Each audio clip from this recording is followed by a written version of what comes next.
Atarraya presenta audiohistorias, voces que cuentan.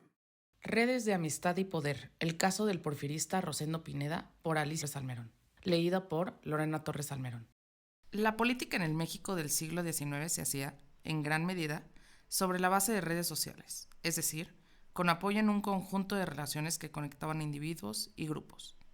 Eran redes de confianza, de afinidad, de ideas e intereses, de dependencia y de intercambio que unían colectivos, hacían posible la circulación de información, recursos y apoyos, y favorecían la forja de alianzas, redes que participan así en la organización de la vida colectiva, en particular de la sociedad política. Existían entonces facciones y partidos políticos, pero más que organizaciones formales, eran movimientos poco articulados y de alianzas cambiantes, con frecuencia de carácter personalista y coyuntural.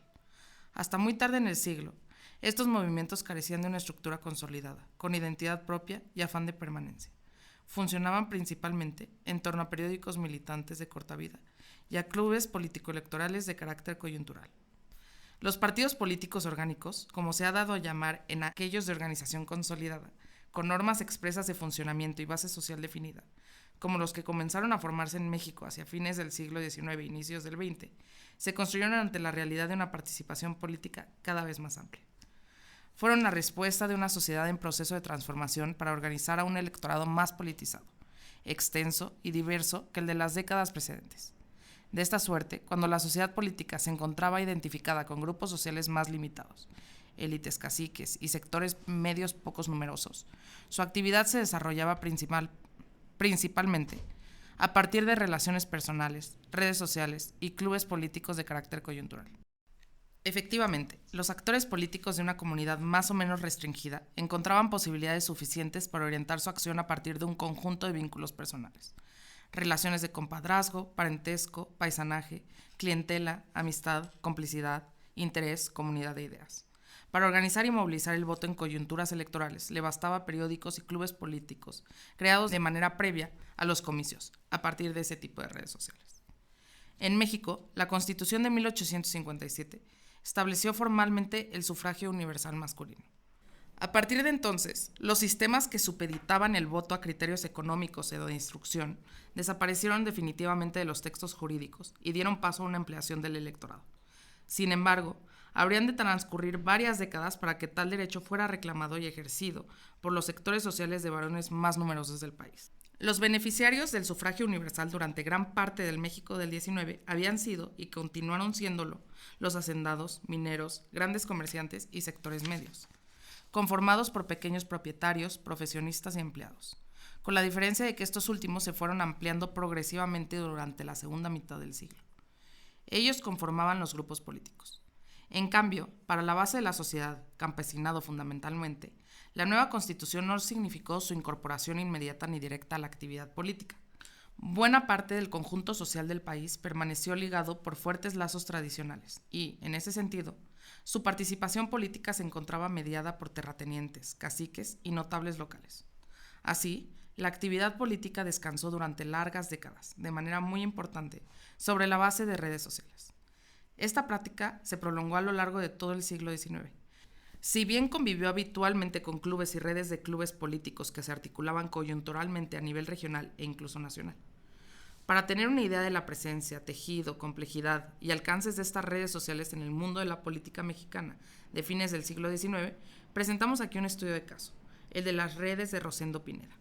Este personaje fue un destacado político porfirista en el plano nacional, un operador clave del grupo conocido como los científicos. Y la exploración de alguna de las redes de este personaje, considerado por algún historiador como Daniel Cosío Villegas, como uno de los mejores animales políticos que se han dado en México, ofrece un pequeño resquicio desde el cual asomarse a la mecánica política de la época. Rosendo Pineda había llegado a la Ciudad de México en 1880. Era entonces un joven abogado de Oaxaca, juchiteco, recién electo diputado federal por su estado natal.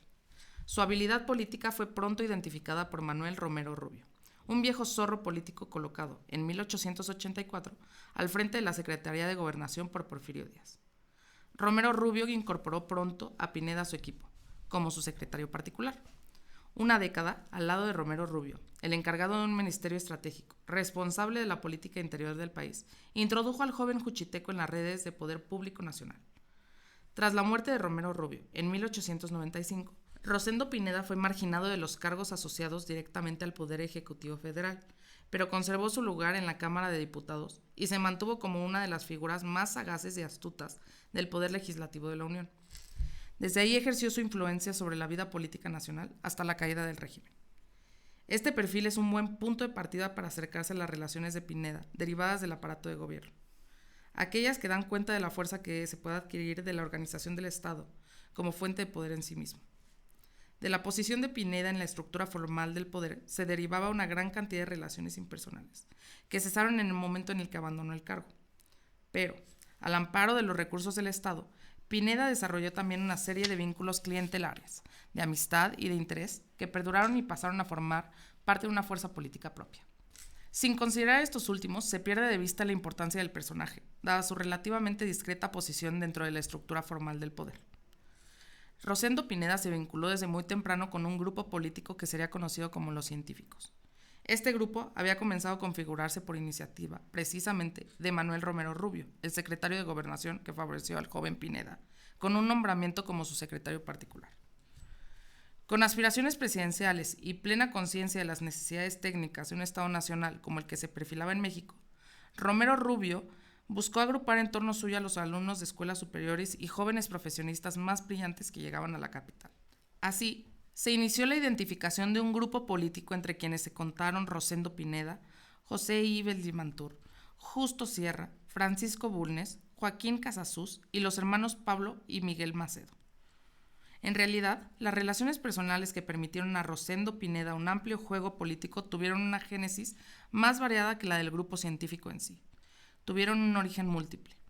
Además de los vínculos derivados de los cargos públicos, de la cercanía con Romero Rubio y de la comunidad ideológica con un grupo de personalidades, la reconstrucción de las redes de Pineda debe considerar también lazos de parentesco y de paisanaje, dependencia y amistad, afinidades generacionales y de educación, y finalmente, comunidad de intereses.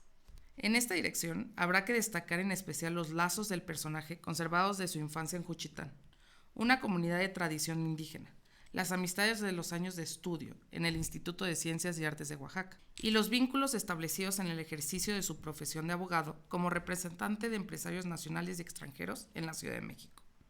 De este conjunto de lazos resulta una red personal muy compleja y rica por sus posibilidades de acción. Las relaciones de Rosendo Pineda comenzaron a forjarse en su tierra y con sus paisanos. Pineda nació en Juchitán en 1855 y se formó profesionalmente en la ciudad de Oaxaca. Y si bien se marchó todavía joven y para siempre a la capital de la República, sería falso afirmar su desarraigo. Pineda se trasladó a la Ciudad de México a los 29 años, en virtud de su nombramiento como diputado federal. A partir de entonces volvió poco a la ciudad de Oaxaca y tal vez nunca a su pueblo natal. Sin embargo, siempre estuvo cerca de los sucesos de su tierra. Estaba al tanto de la vida familiar, los catástrofes naturales y los asuntos públicos de Juchitán. También se mantenía informado sobre la política del Estado, aun cuando sus posibilidades de influir en ella fueran muy dispares a lo largo de las 3 décadas en que vivía fuera. Juchitán era una comunidad indígena, con el hermetismo y los fuertes lazos de unión que caracterizan a las corporaciones. Pero además, sus tradiciones en este sentido se encontraban reforzadas por su aislamiento físico con respecto al centro del Estado. Rosendo fue hijo natural de Cornelia Pineda, una india zapoteca de esa comunidad, emparentada con el jefe político del distrito, Máximo Pineda. Este dirigente tuvo gran presencia en el lugar durante los años de la intervención y participó en primera fila en la rebelión juchiteca contra el gobierno del Estado en 1870. Por otro lado, el joven Pineda fue el protegido de Román y Alejandro de Gives, hombres prominentes de la región, comerciantes y exportadores de la producción local de añil, además de terratenientes, quienes lo apadrinaron en ausencia del padre. Con esta tradición de familia y comunidad, aunque Rosendo salió de Juchitán a la edad de 12 años, nunca perdió los vínculos estrechos con su gente. Más aún, asentó siempre su interés porque el pueblo conservara la unidad interna. Intervino desde lejos en asuntos de familia, de negocios y de política local, erigiéndose en vocero y abogado del pueblo innumerables veces. Pineda ejercía una influencia efectiva en Juchitán y cumplía un papel de mediación entre su comunidad y los niveles superiores del gobierno. Algunos de los compañeros de Pineda en la administración pública federal y en la lucha por la conquista de espacios importantes de poder crecieron con él en Juchitán. Sus parientes, José F. Gómez, Apolonio, Epifanio y Máximo Pineda, el joven, así como sus amigos los hermanos de Gives, Juvencio Robles, Prisciliano y Rosalino Martínez, estuvieron hermanados con Pineda desde niños y se guardaron entre sí las mayores consideraciones. Estas relaciones le significaron a Pineda una estrecha colaboración con un par de jefes políticos, 4 empleados de Hacienda y 2 miembros destacados del ejército. Esto da cuenta de una presencia política en ciertos lugares, de una relación con grupos de comerciantes regionales y de una liga con el sector militar. En 1867, Rosendo Pineda ingresó como estudiante al Instituto de Ciencias y Artes en la capital de Oaxaca. Su paso por esta escuela es un elemento fundamental para entender su vida política y, desde luego, es clave para la reconstrucción de sus relaciones. El instituto había sido creado tras la independencia, como un centro educativo portador de ideas modernas. Entre sus objetivos principales estuvo el de formar, en el espíritu liberal, a una élite política capaz de dirigir los destinos regionales. El Instituto de Ciencias y Artes de Oaxaca cumplió con creces estas metas. De sus bancas salió la facción oaxaqueña del Partido Liberal, que tuvo una presencia decisiva en la política nacional entre 1850 y 1880, con Benito Juárez y Porfirio Díaz como 2 de sus principales figuras. Durante los años del porfirismo, con un giro hacia las ideas positivistas, el instituto siguió proveyendo a la administración pública de políticos y juristas prominentes. La oportunidad de estudiar en este centro fue decisiva para Pineda. Le brindó la formación profesional e ideológica, así como las relaciones que le permitieron participar en la vida política nacional.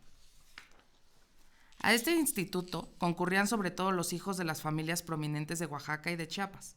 La extracción social de Pineda era muy distinta. Su familia no tenía fortuna, aunque su parentesco con el jefe político de Juchitán y el padrinazgo de los de Gives lo conferían cierta posición. En todo caso, su arribo al instituto se debió al favor de Porfirio Díaz. Rosendo Pineda fue uno de los 6 jóvenes juchitecos que el jefe militar envió a estudiar a las ciudades de Oaxaca y México, como un gesto de reconocimiento al pueblo ismeño por su lucha ejemplar contra el ejército francés en 1866. Pineda convivió en esta escuela con los miembros de las élites regionales que pasaron por sus aulas a lo largo de casi 20 años. Primero como estudiante sobresaliente, luego como profesor y finalmente como secretario del propio instituto. La carrera política posterior de Pineda estuvo marcada de maneras importantes, aunque no exclusiva, por los intereses y vínculos adquiridos en el instituto. Sus relaciones, dentro y fuera de Oaxaca, se encontraron de manera sistemática con profesores y alumnos de esta escuela. Los lazos más estrechos se forjaron tal vez con sus condiscípulos. Entre los compañeros de Pineda que más destacaron en la vida pública de los años posteriores y cuya amistad supo conservar siempre, estuvieron Emilio y Rafael Pimentel, Ramón y Emilio Rabasa, Rafael Reyes Espíndola, Fausto Moguel y Aurelio Valdivieso. Con todos ellos compartió una formación intelectual y mantuvo una proximidad personal que le permitió la participación, o cuando menos, el contacto en diferentes momentos con grupos y gobiernos de distintos lugares del país. Las relaciones de Pineda originadas en el Instituto de Ciencias y Artes de Oaxaca llevan también, de manera natural, al vecino estado de Chiapas, de donde venían a estudiar hijos de finqueros y profesionistas. De los compañeros chapanecos de Pineda, 3 llegaron a ser gobernadores de su estado natal durante el porfirismo: los hermanos Emilio y Ramón Rabasa y Fausto Moguel. También Rafael Pimentel, oaxaqueño de origen, fue gobernador de Chiapas. Los 4 condiscípulos formaron parte del grupo que dominó la política chapaneca desde 1891 hasta 1911. El papel relevante que desempeñó el instituto en la formación de los dirigentes oaxaqueños se prolongó, de manera evidente, hacia las élites políticas de Chiapas. Gracias a esto, Rosendo Pineda tuvo una relación privilegiada con los representantes del poder público del estado vecino al suyo durante 2 largas décadas. En 1884, Rosendo Pineda fue electo por primera vez diputado federal.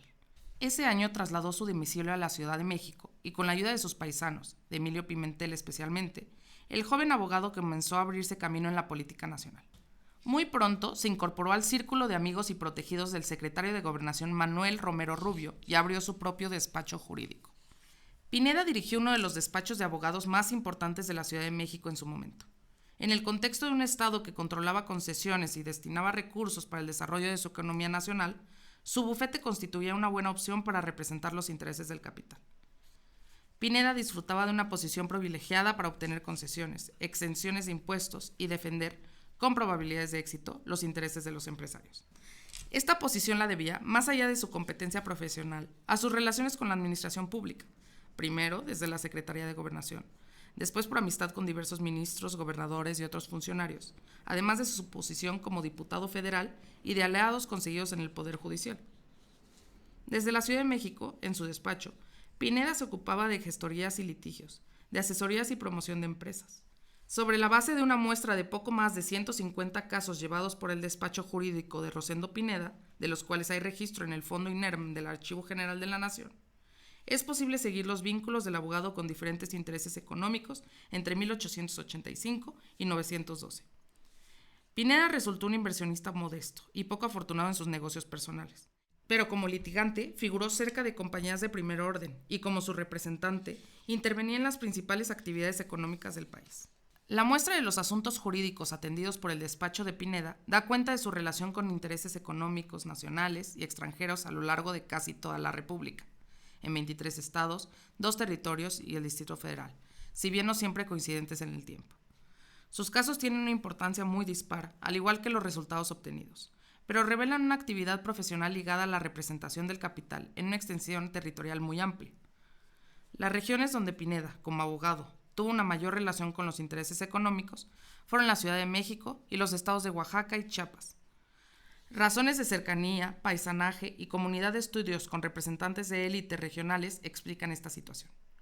Pero también tuvo una presencia, aunque menor, en la región del Golfo de México, en Veracruz y Yucatán, y en el norte del país, en Baja California, Sonora, Sinaloa, Coahuila, Chihuahua y en La Lagunera, donde atendió más de 40 casos de empresas pujantes.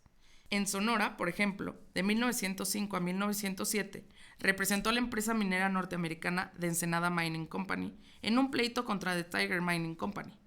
El litigio se complicó por el cruce de la frontera de norteamericanos armados y acabó por involucrar al gobernador Izábal, a algún integrante del Gabinete Nacional y hasta al propio presidente de la República. Los casos jurídicos atendidos por el bufete de Pineda ponen de manifiesto, además de su relación con amplias regiones del país, sus vínculos con todos los sectores de la vida económica.